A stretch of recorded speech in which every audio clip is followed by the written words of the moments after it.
I told you, if they do this, Yeah. I think it's devastation, but I'm hearing it, man. And this is like, I truly think you brought it up last week where basically Sean Payton missed the opportunity to get Patrick Mahomes, right? And I don't think he's going to do that again. I think he's going to fight tooth and nail. And also, it's not like the GM in Denver has a whole lot of sway or really any leverage in his position to be able to stand up to the head coach at this point.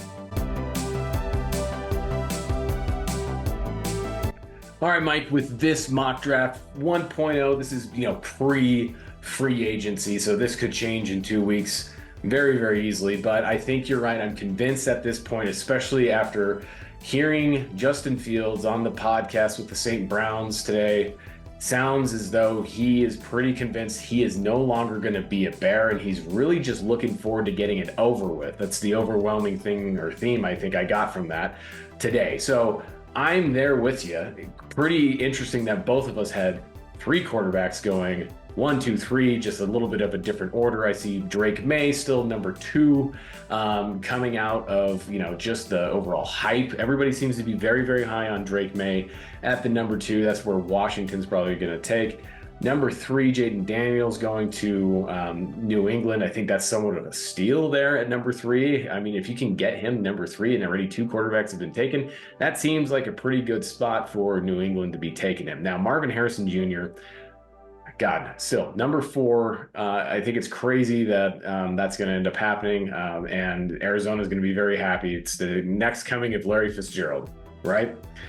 Number 5, though, I agree. A lot of mock drafts out there have the Chargers taking a wide receiver, Mike, a wide receiver, and it's usually Neighbors or it's the guy out of Washington, and I just don't see it. I don't see that as their biggest need. I think a more Jim Harbaugh style pick is going to be an offensive lineman, and my top one's out of Penn State, right? And that's where I'm going with that at the number 5 pick for the Chargers. Number 6, now look, I'm going to be very honest about the Giants pick. I know you had a wide receiver there, Mike, and you know what? That's an upgrade. And I think they would get an A+ grade if they picked Neighbors like you had put down there, but I'm going to say they're going to take Joe Alt out of Notre Dame, who's this, I think, either the first or second best offensive lineman in the draft. They need additional help at that position. I mean, the situation with Daniel Jones right now is just abhorrent. I mean, that poor guy was running scared after every play. I mean, there was a Manning cast where there was a Monday night game and they were just like, oh my God, this poor guy is out there just scared. Wait. We're talking about Tommy DeVito, right? This is No, DeVito. no, I'm talking about Yeah, Daniel Jones. He was still playing, man.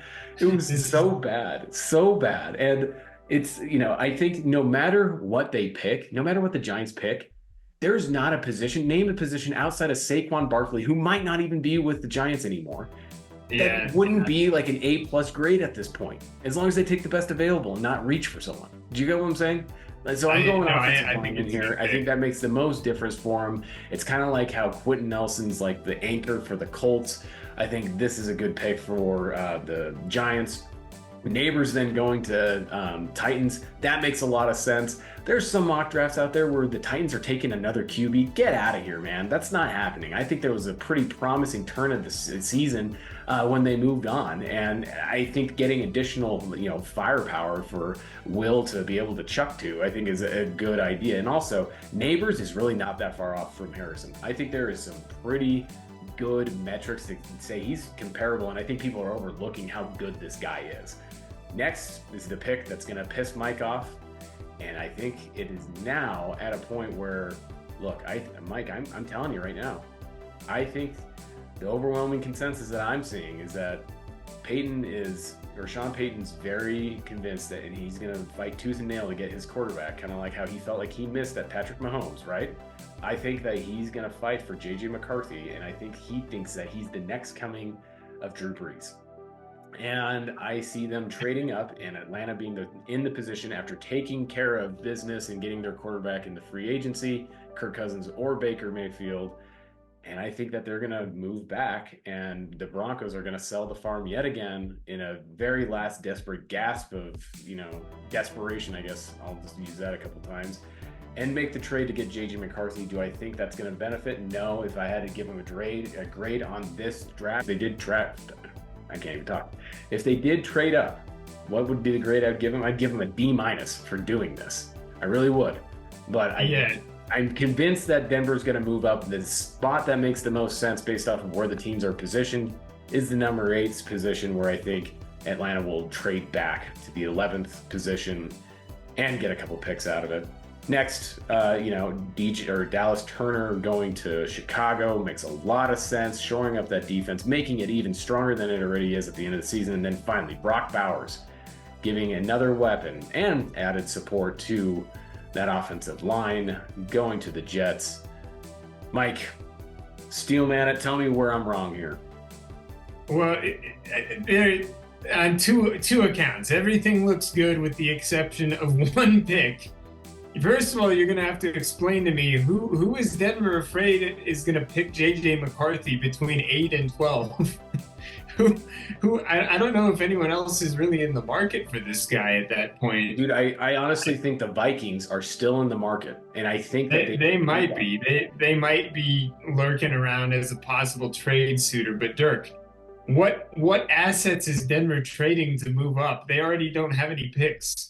What are they going to trade? They don't have picks. They don't have money. Who knows? It's going to be if anything. Man. Here's my take on it, Dirk. If anything I foresee happening, I think Sean Payton is playing a little gamesmanship. I could see Denver trading the 12th pick and moving back in the draft, acquiring more picks, and then selecting Bo Nix as the quarterback. Now I can get on board with that. I think I could see that scenario where Denver trades back and drafts Nix. Otherwise, I think Denver, if they pick McCarthy, is staying put.